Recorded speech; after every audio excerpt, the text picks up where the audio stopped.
ये सच में हैरानी की बात है कि एक स्केलेटन सैनिक तलवार की एनर्जी निकाल सकता है।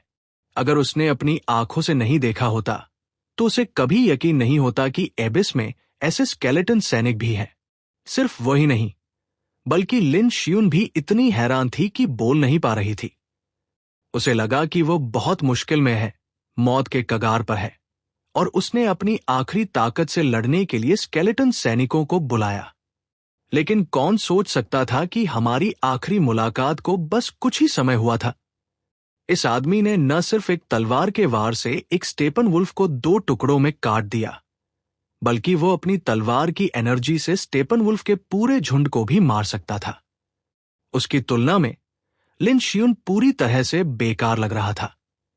नहीं, सु मेई को लगा कि वही बेकार है। लेवल 15 पर मैं 4 वेस्टलैंड वुल्फ का सामना कर रहा था और मेरी हेल्थ आधी से भी कम हो गई थी। लेकिन स्केलेटन सैनिक आए और तुरंत पूरे ग्रुप को खत्म कर दिया। क्या यह कोई इंसान कर सकता है?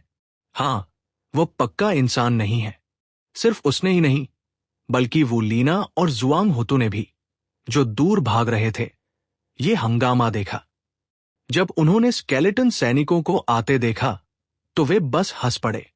एक मामूली स्केलेटन सैनिक किस काम का?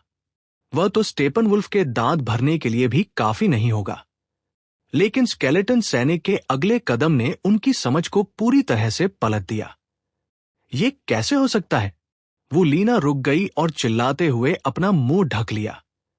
एक स्केलेटन सैनिक जो एक ही तलवार के वार से 5 बंजर भेड़ियों को मार सकता है, ये कोई भ्रम तो नहीं हो सकता, है ना? क्या उसे एक बेकार स्केलेटन सैनिक को कॉन्ट्रैक्ट पर नहीं रखना चाहिए था? वो इतनी ताकतवर कैसे हो सकती है? जुआंग हुतु को भी ये अविश्वसनीय लगा। उसने और वो लीना दोनों ने एक दूसरे को बोझ समझा था, लेकिन अब बोझ अपनी ताकत दिखा रहा था। और ये एक विनाशकारी हमला था जिसने एक पल में सब कुछ मिटा दिया। क्या आप इस पर विश्वास कर सकते हैं? नामुमकिन। ये तो बस एक टूटा हुआ कंकाल सैनिक है। ये इतने सारे बंजर भेड़ियों का सामना कैसे कर सकता है? वो लीना ने दांत पीसते हुए कहा कि वह जानती थी कि जुआंग हुतु के साथ उसका जाना टीम के लिए सही नहीं था। तो एक पल में उसने अपने आप कहा, वे मर गए, वे मर गए। हां, जब वे सब मर गए तभी यह साबित हो सकता था कि उसने ग्रुप छोड़ने का फैसला किया था। हां, वे मर गए। दूसरी तरफ जुआंग हुतु ने दांत पीसकर सिर हिलाया। इस समय झोयू, जिसने अभी अभी कई बंजर भेड़ियों को मारा था, उसे लिन शियुन के कंट्रोल की बिल्कुल भी जरूरत नहीं थी और उसने सु मेई के सामने बंजर भेड़ियों को पकड़ लिया। इतनी अच्छी एंट्री का इस्तेमाल न करना बेकार होगा। तो एक ही कदम के साथ वो इतनी तेजी से आगे बढ़ा कि कंकाल सैनिकों के बारे में कोई भी सोच भी नहीं सकता था, और लगभग तुरंत उनके सामने पहुंच गया। उसने अपनी स्टील की तलवार उठाई और कई वार किए। Puff puff puff.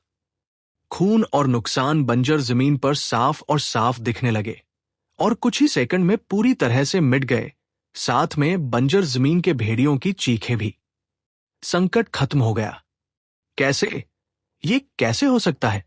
वो लीना ये सीन देखकर हैरान रह गई और वहीं हैरान खड़ी रही। उसे यकीन नहीं हो रहा था कि स्कूल की वह सुंदरी जो उसे सबसे ज्यादा नीची नजर से देखती थी, उसके पास इतना ताकतवर बुलावा कैसे हो सकता है। हमें क्या करना चाहिए? जब जुआंग हुतु ने देखा कि कंकाल सैनिक कितने खूंखार हैं, तो उसे तुरंत एहसास हुआ कि वो पहले इसलिए भागा था क्योंकि दुश्मन बंजर जमीन के भेड़िए से निपट नहीं पाया था, लेकिन अब बंजर जमीन के भेड़िए से निपटा जा चुका था।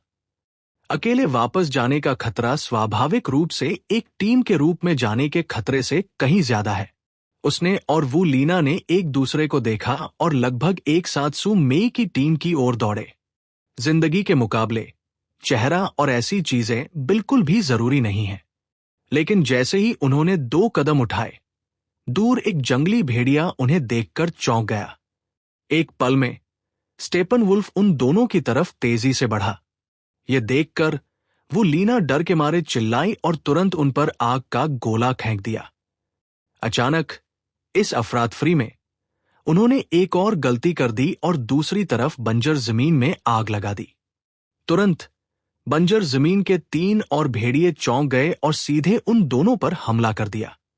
ये सुनकर वो लीना और जुआंग हुतू के हाव भाव एकदम बदल गए। आह कैप्टन, मुझे बचाओ, मुझे बचाओ, कैप्टन मदद करो, हमारी मदद करो। जुआंग हुतू दहाड़ा। एक जंगली भेड़िए से निपटना उनके लिए पहले से ही मुश्किल था, लेकिन अब वे 4 हो गए थे। वे दोनों उनका मुकाबला कैसे कर सकते थे? हम गलत थे, हमें टीम नहीं छोड़नी चाहिए थी। कैप्टन, प्लीज हमें मरने के लिए मत छोड़ो। जैसे ही वो लीना भागी, वह चिल्लाई, हम बस जीना चाहते हैं, हम बस जीना चाहते हैं। लिन शियुन, जल्दी करो और हमें बचाने के लिए अपने स्केलेटन सैनिकों को भेजो। अगर तुम हमें बचा सकते हो तो मैं अपने डैड से तुम्हें बहुत सारे पैसे देने के लिए कह सकता हूं। हां हां, और मैं तुम्हें भी पैसे दे सकता हूं। बहन, हमें क्या करना चाहिए? यह पहली बार था जब सू शियाओकियांग को ऐसी सिचुएशन का सामना करना पड़ा था और उसे एक पल के लिए समझ नहीं आया कि क्या करे। उसे इन 2 एहसान फरामोश लोगों से बहुत गुस्सा आ रहा था, जो जब सब ठीक चल रहा होता था तो उसका पीछा करते थे, लेकिन खतरा आने पर मुड़कर भाग जाते थे। अब जब उन्हें पता है कि टीम इस मुश्किल को हल कर सकती है, तो वे बेशर्मी से फिर से उनसे चिपक गए। लेकिन क्योंकि दूसरी पार्टी उसकी क्लासमेट थी और वे पहली बार मिले थे, इसलिए सू शियाओकियांग सलाह के लिए सिर्फ सू मेई से ही उम्मीद कर सकता था। मैं अभी बहुत बुरी हालत में हूं। सू मेई ने अपना सिर हिलाया। अगर सच में जान बचाने की बात होती तो मेरी बारी नहीं होती। उसने अपने बगल में लिन शियुन को देखा और कहा, मुझे अभी भी फैसला लेने के लिए तुम्हारी जरूरत है। लिन शियुन ने कभी उम्मीद नहीं की थी कि वह, जिसे पहले आलसी माना जाता था, अब पूरी टीम का सेंटर बन जाएगी। और भी ज्यादा उम्मीद के मुताबिक उसका फैसला दूसरों की जिंदगी और मौत तय कर सकता था। जैसे जैसे दोनों पास आते गए, लिन शियुन ने वहां खड़ी झो यू को देखा, लेकिन इससे पहले कि वो कुछ बोल पाती, झो यू अचानक हिल गया। वो उन दोनों की तरफ तेजी से बढ़ा, ऐसा लगा जैसे उन्हें बचाने की तैयारी कर रहा हो। ये सीन, जिसे वो लीना और जुआंग हुतू ने देखा, ने तुरंत उनके बचने की उम्मीद की एक किरण जगाई। थैंक यू लिन शियुन, तुम बहुत अच्छे इंसान हो। बहुत बढ़िया, मैंने तुम्हारे बारे में जो पहले कहा था उसे मैं वापस लेता हूं। रहने दो। इससे पहले कि दोनों कुछ बोल पाते, झो यू ने अपनी लंबी तलवार से हमला कर दिया। तलवार के वार की ताकत असल में हवा को चीरती हुई सीधे उन दोनों आदमियों के पैरों पर लगी। अचानक हुए इस बदलाव ने दोनों को अपनी भागदौड़ अचानक रोकने पर मजबूर कर दिया, क्योंकि अगर वे एक और कदम आगे बढ़ाते तो वे 2 टुकड़ों में बंट जाते। इससे पहले कि दोनों कुछ बोल पाते, झो यू ने बस अपनी तलवार उठाई, उसकी नोक उनकी तरफ कर दी। उसका मुंह ऐसे हिल रहा था जैसे उन्हें काफी वार्निंग दे रहा हो। अगर वे बस एक कदम और आगे बढ़ते तो अगली तलवार उन पर गिर जाती। मजाक कर रहा हूं। हालांकि झो यू को बुलाया गया था, लेकिन वह तीनों लोगों के एक्सप्रेशन देखकर ही अंदाजा लगा सकता था कि क्या हुआ था। ये इससे ज्यादा कुछ नहीं है। जब टीम का कोई मेंबर जान के खतरे में होता है तो वो बाकी 3 मेंबर्स को छोड़ देता है, टीम छोड़ देता है और अपनी जान बचाने के लिए भाग जाता है। अब जब उनकी ताकत अचानक बढ़ गई है तो उन्हें डर है कि वे शहर में सेफ वापस नहीं आ पाएंगे। इसलिए वे टीम में शामिल होने आए, जिससे स्टेपनवुल्फ उनकी तरफ खिंचा और उन्हें तुरंत खतरे में डाल दिया। अरे एहसान फरामोश कमीने, तुम्हें लगता है कि मैं तुम्हें बचा लूंगा? सपने देखता रह। झो यू ने लिन सरनेम वाली लड़की के चेहरे पर नजर डाली और जान गया कि वो शायद पहले भी उस पर मजाक कर रही थी। उन्हें ऐसे कॉन्ट्रैक्टर पसंद नहीं थे जो तय नहीं कर पाते थे, लेकिन दूसरी पार्टी के हाव भाव देखकर ऐसा लग रहा था कि उनका उन्हें रोकने का कोई इरादा नहीं था। ऐसा नहीं था कि लिन शियुन बेरहम थी। उसे अपनी दादी की ये बात साफ साफ याद थी। सबसे नेक लोग अक्सर नीच कसाई होते हैं, जबकि सबसे एहसान फरामोश लोग अक्सर जानकार होते हैं। ये एक पुरानी कहावत है, लेकिन अब प्रोफेशनल्स के आने से जानकार लोग इसकी जगह इसका इस्तेमाल कर सकते हैं। कई प्रोफेशनल्स खजाने और रिसोर्स पर कब्जा करने के लिए एक दूसरे से लड़ते थे। उसे पहले तो यकीन नहीं हुआ, लेकिन वो लीना और जुआंग होतू को देखने के बाद उसे यकीन हो गया। एहसान फरामोशी की कीमत चुकानी पड़ती है, भले ही इसका मतलब मौत हो। यह देखकर कि लिन शियुन ने बिल्कुल भी रिएक्ट नहीं किया और पीछे से स्टेपनवुल्फ के आने से वे दोनों पूरी तरह टूट गए। लिन शियुन, तुम इंसान नहीं हो। तुम खड़े होकर किसी को मरते हुए कैसे देख सकती हो? वो लीना गाली देने लगी। तुम बेकार समन करने वाले, तुमने मुझे क्यों नहीं बचाया? सिर्फ इसलिए कि मैंने तुमसे कुछ शब्द कहे थे? लिन शियुन, मदद करो।